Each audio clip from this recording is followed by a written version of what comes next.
El doctor Óscar Ernesto Velasco Ruiz es médico cirujano egresado de la Universidad Autónoma de Guadalajara.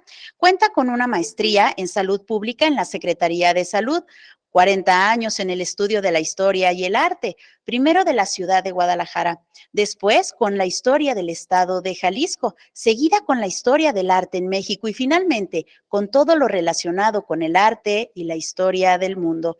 Ha realizado diplomados en museología, arte de México y el arte como terapia. Ha impartido conferencias en diversas asociaciones como la Cámara de Comercio, instituciones de salud, entre otras. Actualmente es maestro de Historia y Arte en el Centro San Camilo, Club Atlas Colomos y Chapalita, Hacienda San Javier y Country Club. Es fundador y presidente de la Asociación Civil Más Cultura para Menos Hambre. Queda con ustedes el doctor Óscar Velasco Ruiz.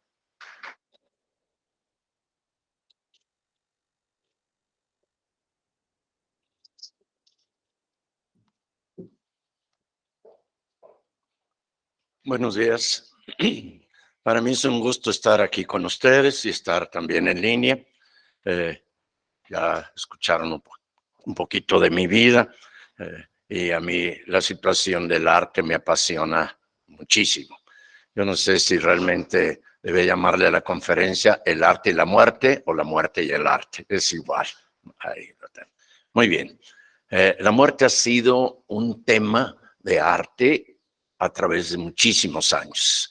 La muerte se ha representado en pintura, escultura, arquitectura, literatura y música. En todo hay la relación de la muerte del arte. Bien, como se mencionaba, los antiguos hacían sus enterramientos con la idea de que los muertos pudieran disfrutar en la otra vida, pues, de un poquito de arte. Por lo tanto, pues ya se han encontrado grandes manifestaciones, restos humanos con tumbas muy adornaditas, muy bien representadas, incluso con utensilios, esculturas, arte de todo tipo. Los restos humanos más antiguos se han encontrado en el mundo, pues datan de aproximadamente 40,000 años. De ahí hablamos de los hombres de Cromañón y ya seguimos con grandes manifestaciones de enterramientos rituales interesantísimos. Muy bien. Las primeras civilizaciones que realmente hicieron tumbas muy hermosas para enterrar a sus muertos fueron los egipcios. Los egipcios tienen tumbas de hace 5,000 y hasta 6,000 años. ¿Por qué? Porque ellos creían firmemente que existía una resurrección. Por eso momificaban a sus muertos para que el espíritu, vamos llamándole así, que iba a regresar algún día, pudiera efectivamente regresar al cuerpo al que pertenecía. Por eso existen momificaciones muy bien realizadas en muchísimas partes de Egipto. Las primeras tumbas, pues, son las que ustedes están viendo, que son tumbas en donde colocaban primero troncos sobre las tumbas, posteriormente las elevaron un poquito poniendo piedras para que los animales carroñeros pues no se comieran los cadáveres. Después las tumbas se elevaron un poco. Estas tumbas en Egipto todavía hasta la fecha se llaman mastabas. Ese es el nombre. Las primeras mastabas no pasaban de tener, no sé, 2 metros de altura y 2 metros de largo, elevadas un poquito a nivel del suelo. Pero conforme fue mejorándose el sistema de el aspecto funerario, las tumbas se fueron haciendo muchísimas en Egipto. Ustedes pueden estar ahí en ese país y encontrar una cantidad de mastabas por todas partes. Las entradas a las mastabas a veces eran reducidas, pero si nosotros todavía en esta época podemos entrar a una mastaba, a una tumba, la gran sorpresa es que encontramos pinturas y relieves escultóricos en las paredes para que el muerto pudiera disfrutar plenamente del arte ahí en su tumba. las representaciones son extraordinarias. Personas que están en las barcas, que están pescando, que están sembrando, cosechando, tienen ese estilo particular de representar el arte egipcio. Ustedes, qué maravilla. Lo que ustedes están viendo son representaciones de arte dentro de las mastabas, dentro de las tumbas. Las mastabas o tumbas, llegó un momento dado que eran realmente las casas de los muertos. Tenían varias habitaciones, varios recintos, lugares donde aparente muerte podía estar muy a gusto y poder regresar a la vida sin mayor problema. Hace cerca de 5,000 años se inició la primera dinastía de los egipcios. Posteriormente, durante la tercera dinastía, hubo un faraón que se llamó Zoser, que decidió hacer su tumba ya monumental. 125 metros de cada lado y 10 metros de altura. El señor no falleció cuando terminó su primera mastaba y decidió ponerle otra encima, más corta, pero de 10 metros también. Y luego otra más, otros 10 metros. Y luego otra y otra hasta llegar a 6 diferentes niveles. Por lo tanto, si ustedes quieren saber cuál es la primera pirámide que existe en el mundo, es la pirámide de Zoser. 125 metros de cada lado y 60 metros de altura. Esto dio origen a los que siguientes faraones, ya en la dinastía número 4, pues ya empezaron a hacer sus tumbas verdaderamente impresionantes. Esta todavía es una vista aérea de la pirámide de Zoser, pirámide escalonada de Zoser, con un zócalo que ustedes están viendo de aproximadamente 500 metros de largo. Es una maravilla dentro del concepto arquitectónico y esto nos derivó a las tumbas de la cuarta dinastía. Los faraones de la cuarta dinastía decidieron hacer esas tumbas gigantescas, impresionantes. Khufu, Khafra y Menkaure hicieron sus tumbas así gigantescas. Después los griegos, cuando dominaron Egipto, decidieron cambiarle el nombre a los faraones y a ese nombre que conocemos actualmente, que es origen griego, Keops, Kefren y Miserino. Pero los nombres originales fueron los que yo les mencioné. Ahí tienen estas famosas tumbas que datan de el año 2400 antes de Cristo. Ellos, desde luego, que hacían sus pinturas y hacían la representación de dioses que protegían tanto la momificación como el aspecto del enterramiento. Y el dios Anubis, el dios chacal, ustedes están viendo en esta pintura, pues que está momificando a una persona. En el año 1922 se descubrió una tumba que no había sido saqueada. Los ladrones no habían entrado por ahí. Descubrieron una tumba de un faraón niño, que así se llamaba, que había fallecido en el año 1323 antes de Cristo. Y desde 1323 antes de Cristo hasta 1922 ya de nuestra era, la tumba estuvo ahí intacta. Howard Carter, el arqueólogo inglés, descubrió la tumba de Tutankamón. Tut, el dios Tut, y el dios Atón. ¿Por qué? Porque su papá y suegro, pues que se casaban mucho entre hermanos y todo, se llamaba Akenatón. Y su esposa del muchachito, Akesatón. Y otra hermana, Meritatón. El dios Atón era el que gobernaba. Pero posteriormente, Tutankamón decidió cambiar el sistema religioso y se cambió el nombre a Tutankamón, que es como se conoce actualmente. La tumba es una maravilla en el concepto del arte.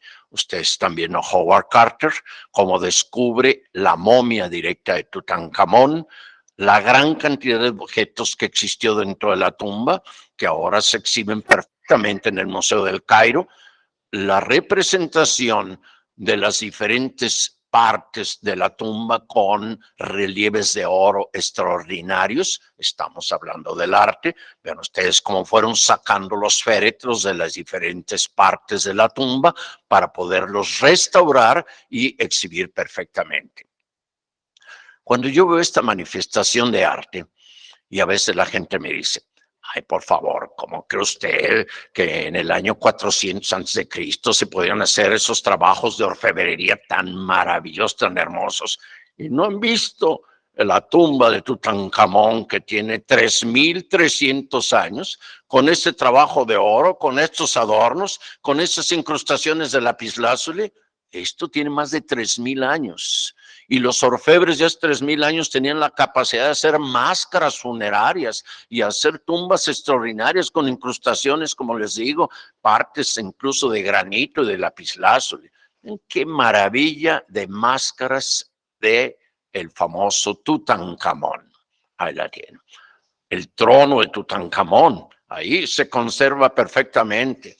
¿Cómo hicieron estas gentes para conservar incluso objetos de arte de madera?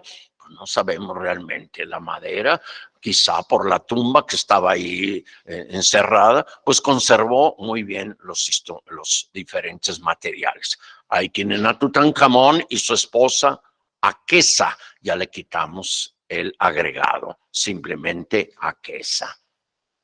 Y luego, para momificar, quitaban las vísceras de las personas para poderlas hacer, valga la redundancia, la momificación, y utilizaban estos famosos vasos canopes para depositar los órganos internos, corazón, pulmones, intestinos, todo en los vasos canopes. Y también los vasos canopes es una manifestación de arte. Vean ustedes, esto ha trabajado en el concepto de alabastro.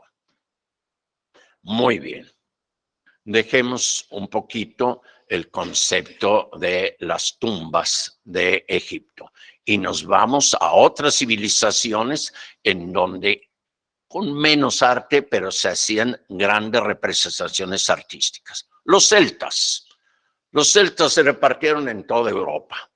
Son de origen celta, lusitanos, cantravos, astures, iberos, galos, gaélicos, bretones, britanos, belgaes, todos son celtas.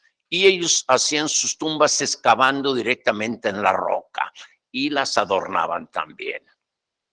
Luego los etruscos en Italia, pues también hicieron grandes túmulos para enterrar a sus grandes dignatarios. Y dentro de estas tumbas había esculturas verdaderamente increíbles. Ahí lo tienen. Son esculturas que datan de aproximadamente 600 o 700 años antes de Cristo, en lo que es actualmente la región toscana de Italia. Los asirios también tuvieron una manifestación de arte en el concepto de la muerte. A mí me llama mucho la atención esos relieves escultóricos asirios, pero esta manifestación escultórica en relieve de esta leona agonizando se me hace impresionante. Observen muy bien que tiene las flechas traspasando su cuerpo y la sangre está fluyendo. Pero además una flecha le ha traspasado totalmente el cuerpo, ha entrado directamente en la parte de la columna vertebral, ha lesionado la médula y las patas traseras han dejado de funcionar. Entonces, imagínense, asirios que vivieron hace 700 años antes de Cristo también, con estos conocimientos para hacer sus manifestaciones de arte, es una auténtica maravilla. Zoroastro vivió 600 años antes de Cristo y dio origen a una manifestación importante dentro del concepto religioso en Persia, lo que actualmente es Irán. Ellos creían, y Zoroastro lo mencionaba, que los cadáveres no deberían contaminar los 4 elementos fundamentales de la vida: el aire, el agua, la tierra y el fuego. Por lo tanto, los cadáveres no se podían arrojar al agua, ni se podían enterrar, ni se podían quemar, ni se podían dejar a la intemperie. Entonces, ¿qué hacían? Hacían estas famosas torres del silencio, que todavía existen ahí, en lo que actualmente es Irán. Llevaban los cadáveres ahí, directamente los familiares, para que inmediatamente las aves de carroña se comieran los cadáveres y así evitaban la contaminación de los elementos. Caramba, esto es impresionante. Todavía existen algunos grupos que se llaman Parsis en la India, que todavía creen en este tipo de representación. Las representaciones son impactantes. Ustedes están viendo que ahí llevan un cadáver y están un montón de buitres ahí alrededor, listos para comerse el cadáver. Increíble, pero bueno, son cosas artísticas, son un poquito extraño. Cuando los cadáveres eran descarnados y quedaban a los huesos, se limpiaban y se depositaban en tumbas directamente en los riscos de las montañas. Y las tumbas actualmente en Irán son realmente maravillosas.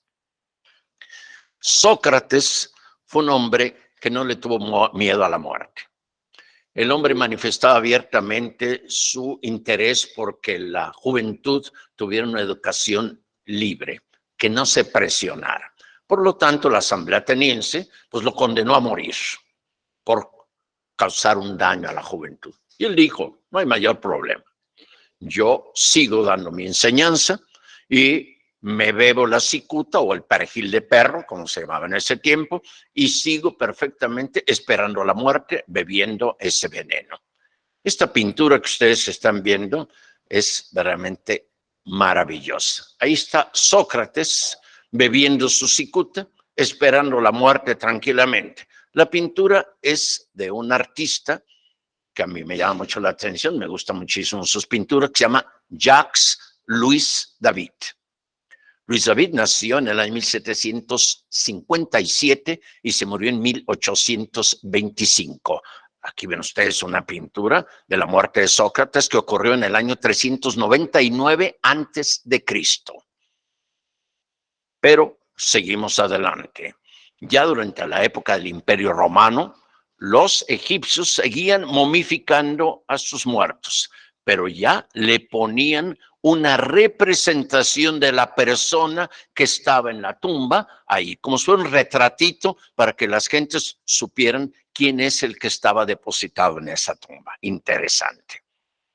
Y si quieren ver tumbas monumentales, impresionantes en el manejo de la arquitectura del arte, pues entonces ustedes se pueden ir a Xi'an, en China, muy cerca ahí de Xi'an, y visitar la tumba de Shi Huangdi, un señor que vivió 200 años antes de Cristo y que decidió hacer su tumba gigantesca y hacer una cantidad de soldados de terracota para que protegieran sus restos. Y ustedes pueden visitar esa tumba gigantesca con cerca de 6,000 esculturas de soldados de tierra cocida, terracota, que protegen al emperador chino. Bien, llega la época del Imperio Romano. Nerón establece su persecución, la primera persecución cristiana, y durante 300 años los cristianos fueron perseguidos terriblemente. ¿Ellos qué hacían? Hacían sus asambleas dentro de los sótanos, en la parte de los sótanos de las casas. Ahí tenían sus catacumbas, ahí se reunían, ahí partían el pan, que es el concepto fundamental del cristianismo, la fracción del pan. Vean, decían los que no eran cristianos, vean esos cómo se ayudan, vean esos cómo se aman, esos son cristianos. Ellos parten el pan simbólicamente. Y aquí en las catacumbas hubo manifestaciones también de arte. Aquí enterraban a sus muertos, pero también las decoraban las catacumbas. Y en Roma las catacumbas están muy decoraditas. Ahí en una catacumba se encontraron los restos de una muchachita muy importante en el concepto de la música que se llamaba Santa Cecilia. Santa Cecilia, pues es, saben ustedes, la santa de los músicos, tienen ese concepto muy bonito, pues, de Santa Cecilia. Y Santa Cecilia, cuando se encontró ahí en la catacumba, se encontró así como ustedes están viendo la escultura. La muchacha fue seccionada del cuello, tuvo un tajo en el cuello y así murió. Y entonces estaba en perfecto estado, a pesar de tantos años que habían pasado. La llevaron al templo de Santa Cecilia en Roma y Carlo Maderno, un señor ya en la época casi final del Renacimiento, en el año 1590 aproximadamente, hizo una representación en mármol de Santa Cecilia en su lecho de muerte. Ahí lo están viendo y ahí se ve el tajo perfectamente realizado en el cuello de la santa. Un trabajo hermosísimo del concepto de el arte en mármol. Ya saben ustedes que los cristianos pues eran llevados a los anfiteatros, a los lugares de espectáculos para que los animales se los comieran, o sea, y también los crucificaban y los quemaban vivos. Esta pintura que ustedes están viendo la realizó un artista ya en el siglo XVIII que se llamaba León Geromé.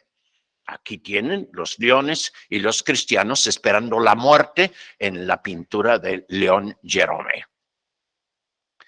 La muerte llegó a muchísimas partes y la naturaleza también hizo su parte en la relación con el arte. En el año 79 ya de nuestra era, hizo erupción un volcán ahí cerca de Nápoles que se llama el Vesubio. Bueno, ese volcán sepultó una población que se llama Pompeya, que todavía existe ahí. Y se han hecho excavaciones en Pompeya y se han descubierto cosas de arte extraordinarias. Pero estamos hablando de la muerte. Y la ceniza que salió del volcán y cayó en Pompeya se adhirió a los cuerpos de las personas y formó esculturas humanas. Impresionante. Todavía hay quien dice, no, que esto está preparado y que hicieron unas esculturas para que la gente se impresione y todo. Bueno, yo siento que es demasiado dramático haber hecho algo así como para que la gente tenga un show ahí para ver las esculturas humanas. Si vemos, ahí las gentes verdaderamente recibieron la muerte por la ceniza calientísima que cayó directamente en Pompeya. Ustedes están observando un trabajo realizado por la naturaleza y que formó efectivamente esculturas humanas. Vean, es impresionante cómo iban subiendo las escaleras, cómo quedaron en diferentes posiciones, cómo quedaron con los brazos extendidos. Y por si alguna duda existiera de que realmente existen las personas ahí que fueron cubiertas con esa ceniza que se endureció y formó esculturas, ustedes están viendo los cráneos ahí de la persona. Y ahí están los dientes. Y ahí están las diferentes representaciones del arte de la muerte en Pompeya. Pero también en Dinamarca existieron conceptos relacionados con la muerte de naturaleza normal. Las personas se arrojaban a los lagos. Alrededor de los lagos, ahí en las paredes de los lagos, los minerales, así como aquí en Guanajuato, momificaban a las personas. Y lo que ustedes están viendo son personas que vivieron ahí en Dinamarca y cerca de Copenhague hace 2000 años y se han conservado impresionantemente bien. El Museo Nacional de Arte en Copenhague tiene varias momias y uno dice, señor, se acaba de morir ayer. ¿Cómo es posible que tenga 2000 años de antigüedad? Y para prueba, ahí lo tiene. 2000 años de antigüedad con una manifestación de la naturaleza, hasta el gorrito del señor, es verdaderamente increíble.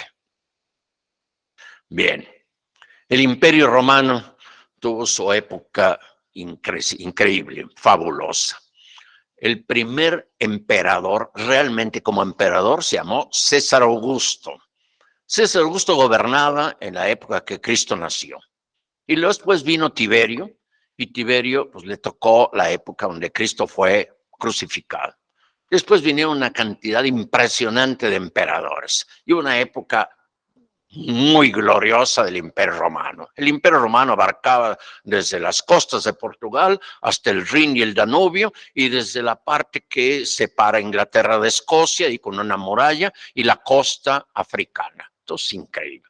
Pero todos los grandes imperios, por corrupción y por todas esas cosas, vienen abajo. Y los emperadores también empezaron a morir junto con el imperio. Y el último emperador, Rómulo Augustulo. Y ustedes están viendo una pintura de este señor Ingres, que está representado la muerte de un emperador. En el año 476, el Imperio Romano desapareció. Y los bárbaros empezaron a dominar en Europa. Visigodos, ostrogodos, alanos, alamanes, toda esa serie de bárbaros, incluyendo francos. Una de las tumbas más espectaculares que existen está en la población de Ravenna, en Italia. Ahí está sepultado un extraordinario líder bárbaro que se llamaba Teodorico. La tumba está muy bonita. Y dentro, el féretro está hecho con pórfido, un material que lo mencionaremos nuevamente para que ustedes lo recuerden por ahí. Y ahí parece una como tinita, pero ahí estaba el cuerpo de señor Teodorico y fue llevado a otra parte. Ya estamos hablando de aproximadamente el año 500 y hemos seguido avanzando y avanzando en el tiempo. Los francos empezaron su sistema de gobierno, lo que es Francia actual, en el año 448. No hubo muchas familias que gobernaron.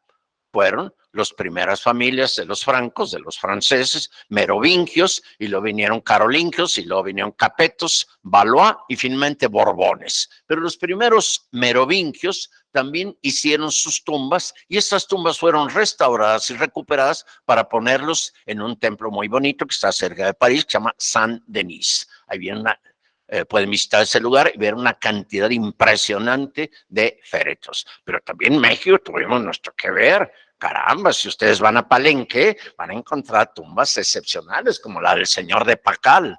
Estamos hablando ya del año más o menos 300, 400 de nuestra era. También nosotros tuvimos grandes manifestaciones de arte relacionadas con la muerte.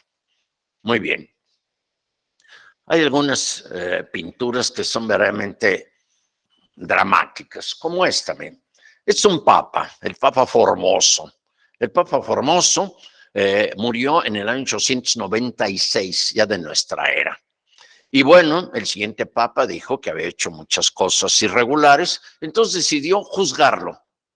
Y para juzgarlo, sacó el cadáver de la tumba, lo sentó en un trono y hubo un juicio directamente sobre el Papa Formoso. Caramba, esto parece que no creerse, ¿verdad? Bueno, sin embargo, la historia de los papas ahí está, y el Papa Formoso está juzgado, lo tienen ustedes en esta pintura realizada por un artista que se llamaba Laurens, es el nombre del pintor.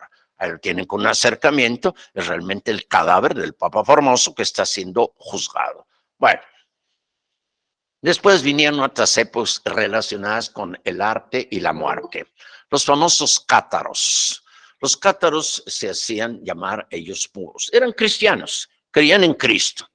Pero ellos decían que Cristo solamente había dicho, ámense los unos a los otros. No había hecho ninguna otra manifestación. Y entre ellos se ayudaban, sembraban juntos, preparaban la tierra juntos, cosechaban juntos, construían juntos. Entonces era una auténtica fraternidad. Desgraciadamente, pues fue considerado como una herejía, entonces hubo una terrible matanza de cátaros o albigenses, como se conocieron también, y solamente existen los restos de los lugares donde fueron masacrados, y hay conceptos artísticos muy importantes. A raíz de esa herejía de los cátaros, se decidió hacer un tribunal eclesiástico para evitar las herejías. Y ese tribunal se llamó la Santa Inquisición.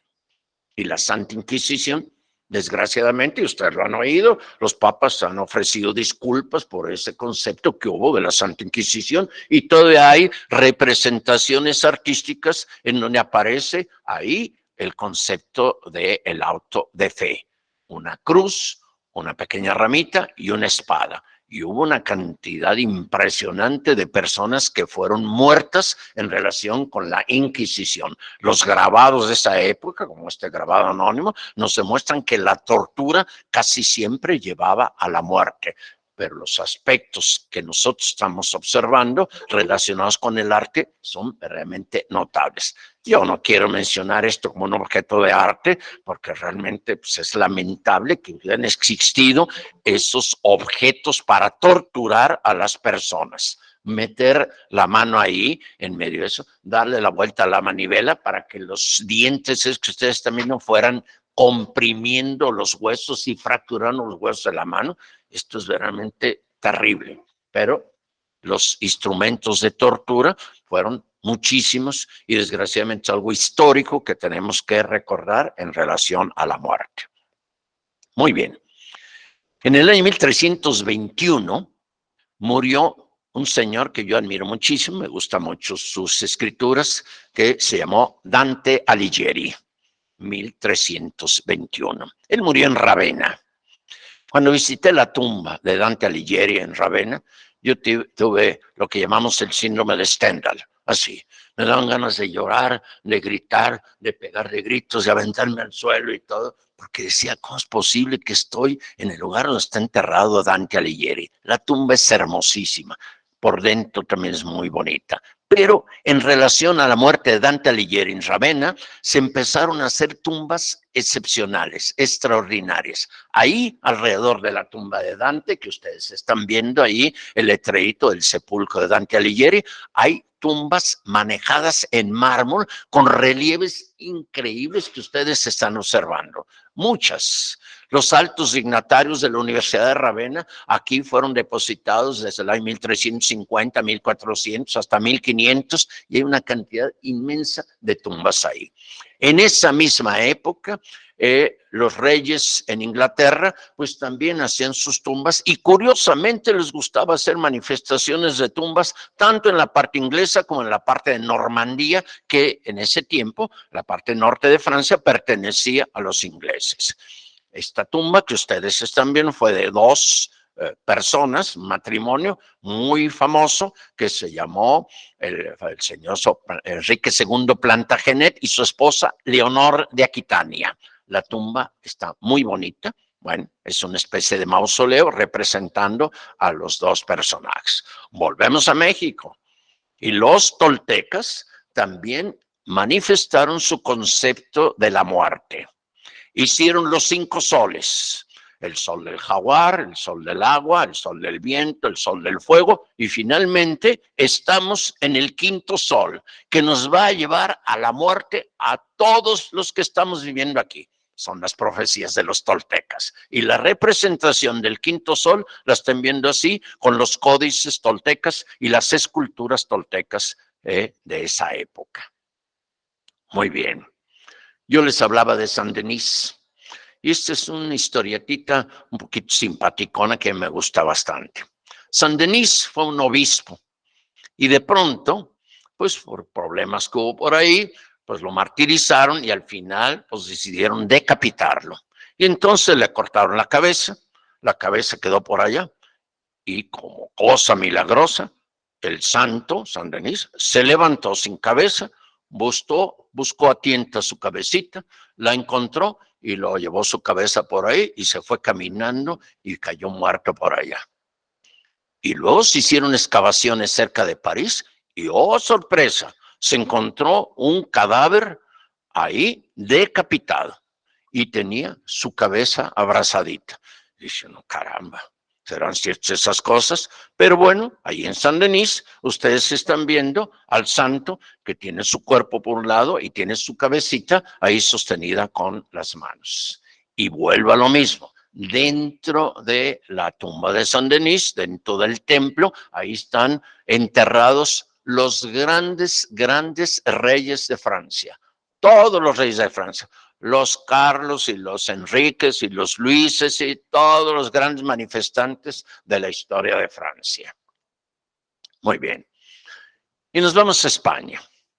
En España hubo una época donde Aragón, Navarra y la parte del condado de Barcelona era gobernada por un señor que se llamaba Juan II. Y en la parte de Castilla gobernaba otro señor, Juan II. Curiosamente, Juan II era el papá de Isabel la Católica y el otro Juan II era el papá de Fernando el Católico. Bueno, hay cosas curiositas por ahí, ¿verdad? Bueno, Isabel la Católica decidió hacer un mausoleo impresionante para enterrar a sus papás, a Juan II y a su mamá, que se llamaba Isabel. Y entonces le ordenó a un señor escultor llamado Gil de Siloé que hiciera este mausoleo en alabastro. Qué belleza de mausoleo. Ahí cerca de Burgos, en España, en una cartuja, los cartujos, la cartuja de Miraflores, y ahí está el mausoleo. Vean todo el trabajo que hay para alojar los cuerpos de los papás de Isabel la Católica. Todo lo que ustedes están viendo es alabastro, es un mausoleo. Vean todo el trabajo, vean los relieves, los cojines, la corona de Isabel, un trabajo realmente extraordinario que mandó a hacer Isabel la Católica. Pero Isabel la Católica también falleció.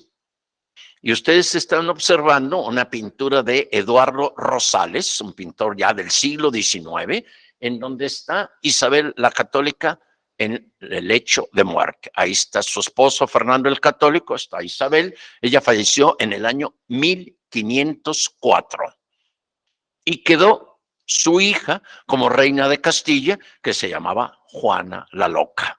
Y Juana la Loca inmediatamente hizo rey a su esposo y fue Felipe I, el famoso Felipe el Hermoso. Ahí lo tenemos. No duró mucho tiempo, porque Felipe el Hermoso murió 2 años después.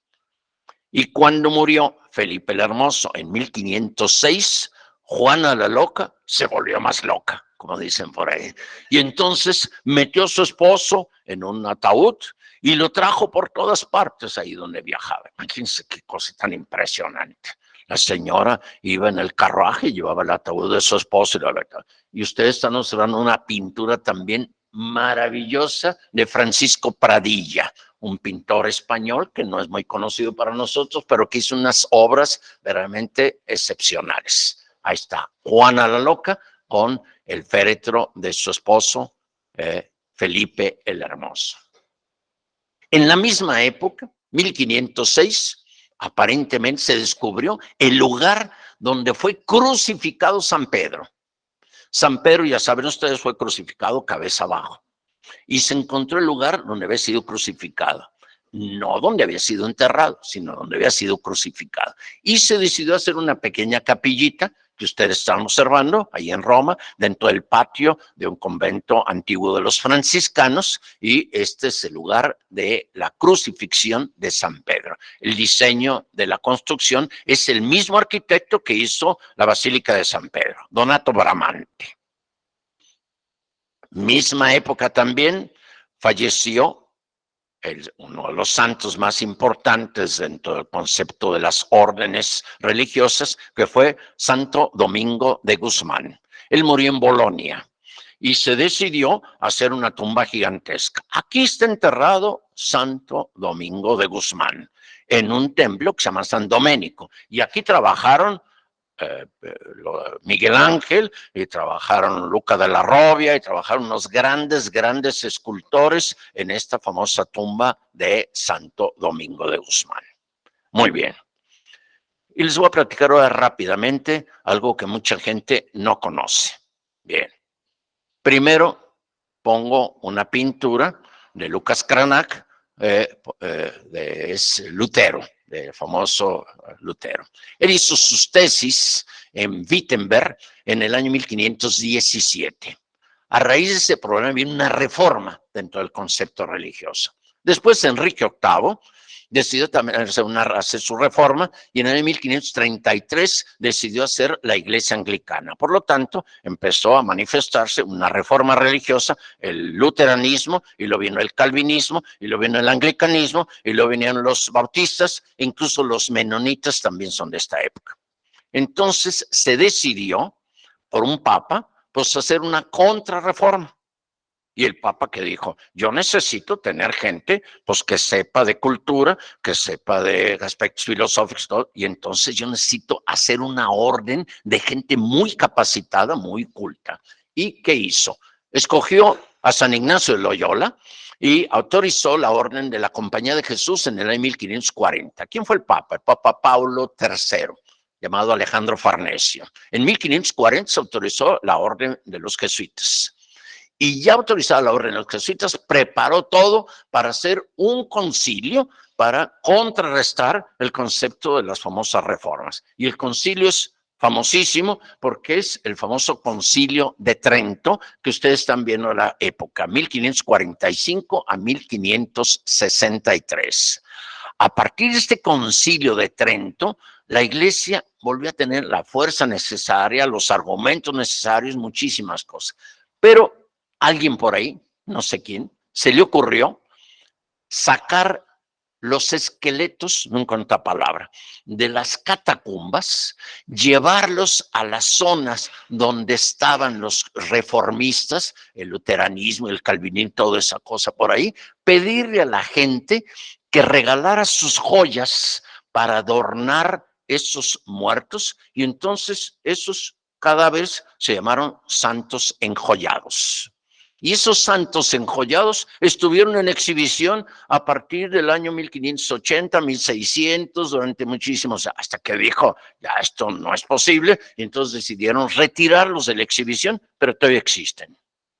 Y bueno, hay gente que tiene la capacidad o las influencias para conocer estos santos enjollados que están en muchísimas partes de Alemania actual y Austria. En muchas partes están los santos enjollados. Ahí tienen los santos enjollados, con representaciones incluso de recubrimientos de plata. Ahí tienen todos los adornos. Ahí tienen también, ahí están los esqueletos con las joyas y todo eso. Es una cosa realmente notable que realmente mucha gente no conoce.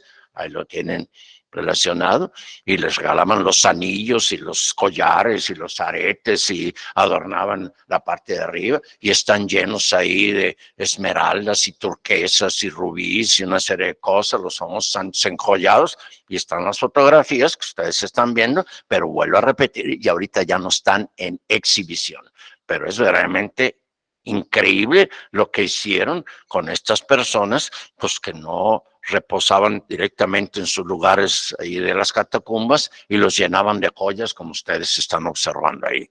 Son realmente representaciones que llaman muchísimo la atención y vuelvo a repetir que son trabajos que están ahorita en Alemania y en Austria. Vuelvo a repetir, no están en exhibición, pero existen. Ahí los tienen. Les pongo varios, hay muchísimos, pero bueno. Ahí ya ustedes están viendo cómo el mismo cráneo está adornado con diferentes joyas ahí. Yo siento que algunas de ellas ya como que les cambiaron la joyita, hicieron algunas joyas que realmente no son originales, pero bueno, ya están viendo ahí las manos con guantecitos, con joyas de todo tipo, los anillos, las manos de los cadáveres, verdaderamente increíble. Bueno, dejemos los santos enjollados. Los grandes manifestantes del arte, pues también fallecieron. Y entonces ustedes están viendo una pintura en donde Francisco I de Francia, en el año 1519, visitó directamente a Leonardo da Vinci, que estaba falleciendo ahí en su lecho de muerte, en un castillo, ahí en el Valle de Loire, ahí en Francia. Y la pintura que ustedes están viendo la realizó Jean-Dominique Ingres, el pintor de la época también del siglo XIX. En 1521 falleció Manuel de Portugal, Manuel Afortunado. Y vean ustedes los féretros, vean la manifestación, la representación del personaje de arriba, el trabajo del mausoleo maravilloso. Ahí tienen varios mausoleos impresionantemente bien trabajados, esculturas y relieves escultóricos bellísimos. Algo que dice uno relacionado con la muerte, bueno, pues así es la circunstancia. En el año 1539 falleció la esposa de Carlos V, que se llamaba Isabel de Portugal. Había un señor que él decía, yo, si hay alguien que voy a admirar toda mi vida y me voy a posar ante sus pies toda la vida, un noble castellano que admiraba a Isabel de Portugal. Isabel de Portugal falleció fuera de Toledo. Había que ir por el cuerpo, que estaba depositado allá en un féretro, llevarlo a Toledo para su identificación y yo llevarlo a Granada para ser sepultado en la Capilla Real de Granada. Así. El señor, ustedes están viendo una representación de una pintura también de Eduardo Rosales. Ahí tiene otra pintura también donde aparece la persona y es interesantísimo porque imagínense, después de que fue el señor hasta allá, trajo el cadáver, lo llevó a Toledo, lo llevó hasta Granada, hizo la identificación y cuando dijo, hay que identificar el cadáver, abrieron la tapa y aquella mujer que era hermosísima, bellísima, pues estaba convertida realmente en una cosa putrefacta. Entonces dijo, esto es lo que queda, esto es la muerte, esta es la manifestación, una belleza impresionante. A esto llegamos. De aquí en adelante, yo solamente voy a admirar a alguien que no llegue a esto. Y es a Dios. Y el Señor se llamaba San Francisco de Borja. Aquí tienen la pintura, viendo el cadáver de la famosa Isabel de Portugal.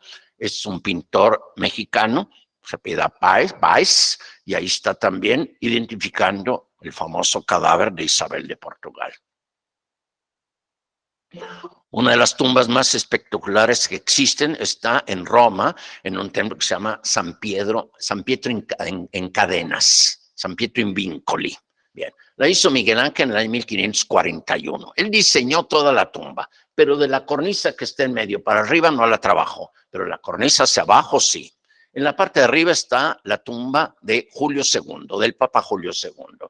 Ahí está la Virgen con el niño. Del lado izquierdo está una representación, una síbila. Del lado derecho, un profeta del Antiguo Testamento. El Papa Julio II semi-recostado sobre el lugar donde se guardaron sus restos. Aquel lado, repito, la síbila. De este lado, el profeta. En la parte de abajo está el Moisés de Miguel Ángel y Raquel y Lía, las dos esposas de Jacob, una de cada lado. De aquel lado Raquel, la mujer que quería muchísimo Jacob, y del otro lado Lía, la otra esposa. Y en medio una escultura excepcional, extraordinaria, terminada por Miguel Ángel en el año 1543. El famoso Moisés con sus cuernitos ahí, porque bueno, San Jerónimo ha dicho que Moisés había recibido cuernos de Dios y por lo tanto, pues ahí estaban los cuernitos. En el Concilio de Trento se reformó ese concepto que había recibido cuernos y se dijo que se había equivocado San Jerónimo en la traducción de la Vulgata y en lugar de poner líneas de luz, haces de luz, había puesto cuernos. Cuando le dijeron a Miguel Ángel, oye, tú hiciste a Moisés con unos cuernos ahí, le pones cuernos ahí. Y el Concilio de Trento determinó que no eran cuernos, que eran líneas de luz. Yo la escultura del Moisés, cuernos le puse, cuernos se quedan.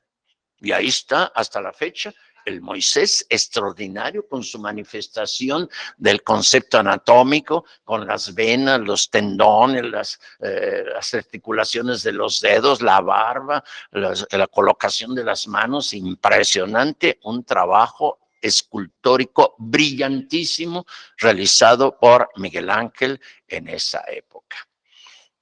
Y en 1547 se murió Enrique VIII. Al morir Enrique VIII, entró como el siguiente rey su hijo que se llamó Eduardo.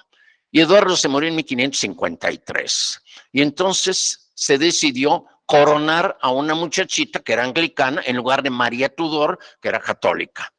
Y esta muchachita nomás duró 9 días porque inmediatamente María Tudor la derrotó, la destituyó y la mandó decapitar. La pintura que ustedes están viendo es de un señor de la Roche, pues, así, está en la National Gallery y ven ustedes la decapitación de Jane Grey, un trabajo realmente bellísimo en el concepto del arte.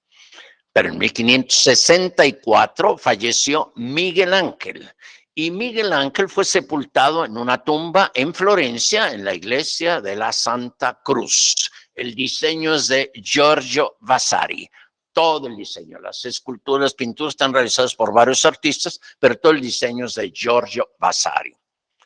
En 1572 ocurrió la masacre de los hugonotes, instigada por Catalina de Medici, la viuda de Enrique II de la familia Valois.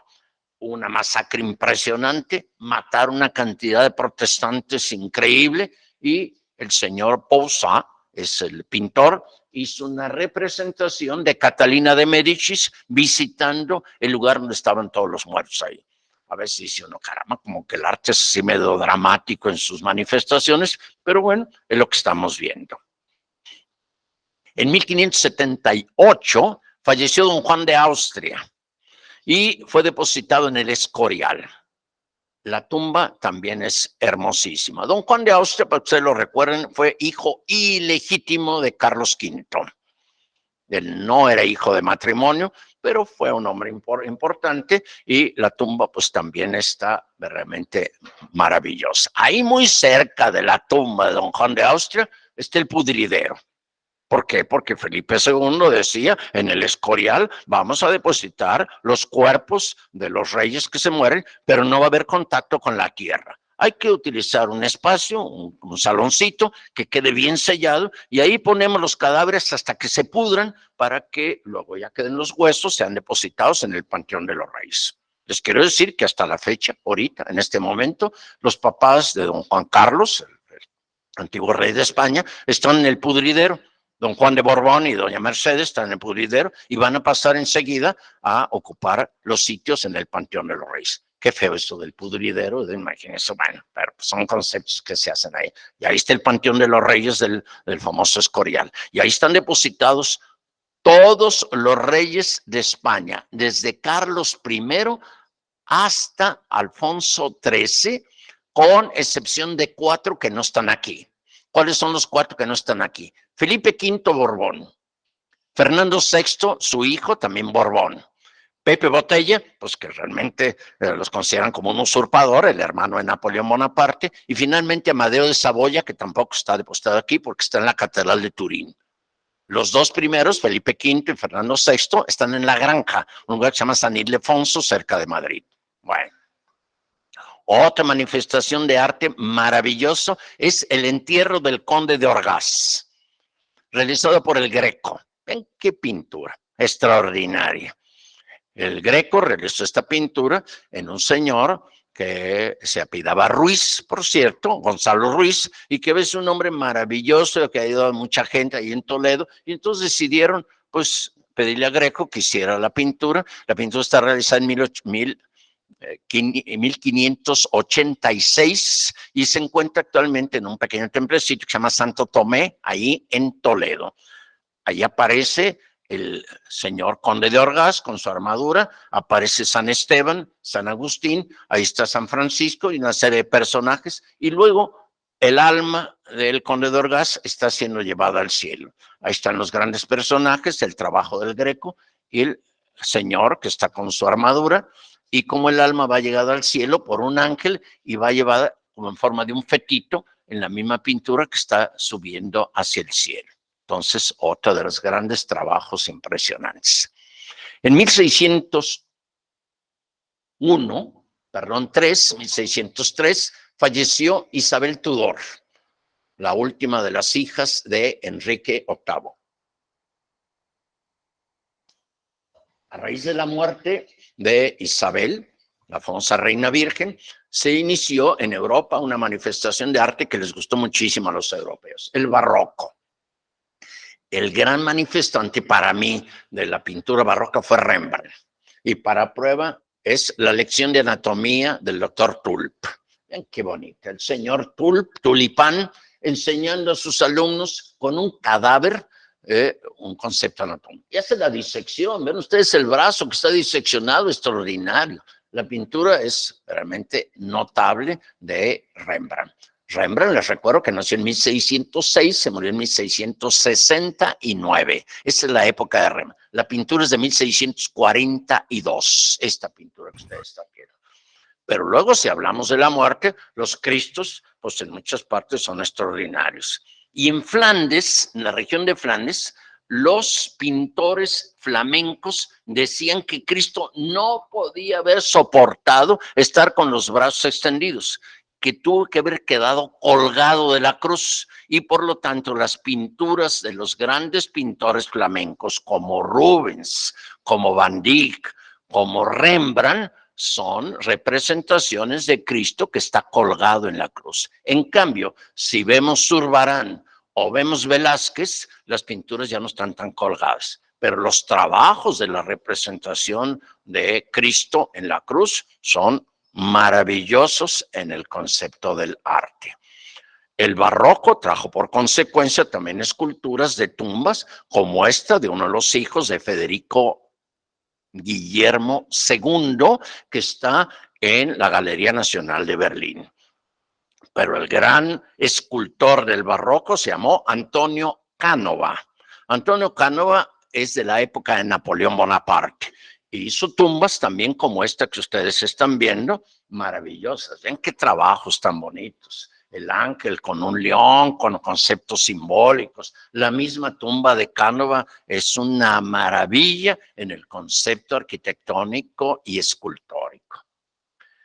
Pedro el Grande de Rusia falleció en 1725. Ya estamos en esa época, ya vamos poco a poquito avanzando. Casi me estoy pasando ahí, pero bueno. La tumba de Pedro el Grande está en San Pedro y San Pablo. Y la tumba, ven ustedes, está bellísima. Ahí la tienen, de mármol, con una iluminación muy bonita que le dan para la gran representación. Pero también Federico el Grande de Prusia murió un poquito después, en el año 1786, y él decidió ser sepultado en un palacio que está cerca de Berlín, que se llama Sanssouci. Y ahí solamente quiso que le pusieran una plaquita con el nombre de Federico II. Las tumbas que ustedes están viendo allá, las plaquitas ahí al fondo, son de sus perritos, porque él tenía sus perritos y entonces él quiso que fueran sepultadas ahí con una cara. Y como este señor, Federico II, llevó la papa de América a Prusia para que la gente no tuviera hambre, todavía hasta fecha actual, ahí en Potsdam, donde está Sanssouci, la gente va como una manifestación de agradecimiento y de admiración por Federico II el Grande y le lleva papas. Ahí a su tumba, ¿ve? Ahí están las famosas papas. Bueno, ahí lo estamos viendo. En Viena hay la iglesia de los capuchinos.